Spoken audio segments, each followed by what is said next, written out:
My name is Tenny Jacobson, and I will be sharing with you about my ancestral origins and why my relatives decided to move from Sweden to America. I will cover the historical context these relatives lived in, and at the end I will summarize what I have learned and what difference this knowledge has had on my life. By the way, this is probably one of my favorite pictures that I have found, since it is my namesake, Great-Grandpa Tenny Carlson. My family has its roots in Sweden, and there are many reasons why immigrants decided to leave Sweden and come to America. From 1750 to about 1850, the population of Sweden more than doubled, causing farmers to grow more crops and the land to become less fertile due to the farmers not taking care of the land. This resulted in a severe famine, and many Swedes knew America as the land of opportunity.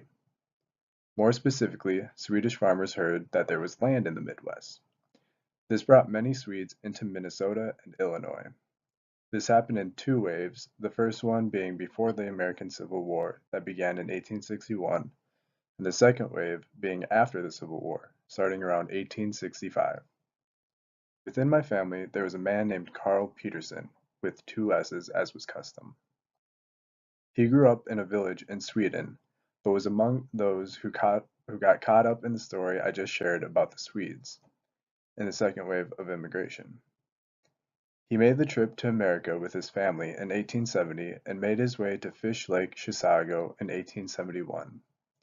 The picture is a map, and where he lived is circled. It seems my family didn't really move around much, since I grew up about 4 miles away from where Carl made his beginning. He continued as a farmer in Minnesota, even though things were tougher than what was expected.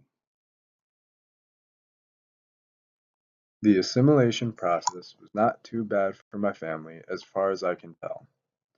There were many European immigrants already in America due to the first wave of immigration from 1840 to 1861. Also, advertisements were sent from America to Sweden to entice immigrants to work in America, including the Homestead Act of 1862. Pamphlets would also go out to show where communities of Swedish people were already, which meant the culture and way of life could be somewhat maintained if they moved to these areas, which my relatives did. Even though the transition was smooth for the most part, life was still very different for them. Some things that changed included their names and their religion. How they used to name themselves back in Sweden was to always have the father's name and then add son or daughter at the end of it. Once they arrived in America, the children of Carlo were the last to hold to that tradition, and my family adopted the American tradition of keeping the last name of the father or that of your spouse if you are a woman. Thus, my mother's name was Carlson up until she married my father, who was a Jacobson. Another thing to note about the names is how misspellings have caused great headaches of tracking down family history. Carl's son, John, into America under the name Johann, and yet they are one and the same.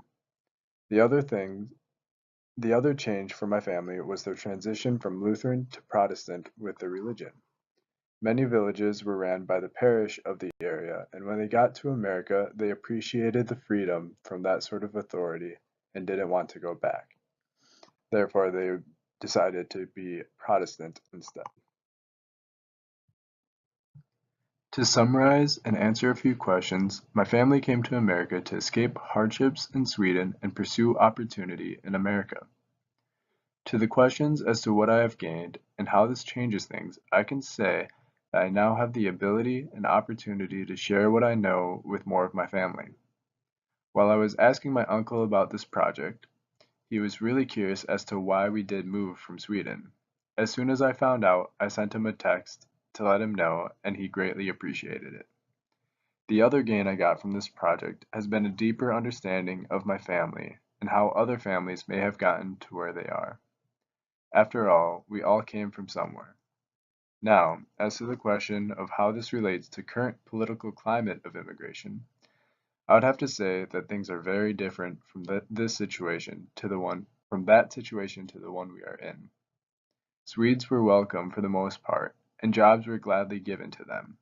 Now, however, jobs want to be contained to US citizens, and it seems there's more of a mentality of housing immigrants rather than embracing immigrants. Thank you for listening, and I hope you all enjoyed the story of my family.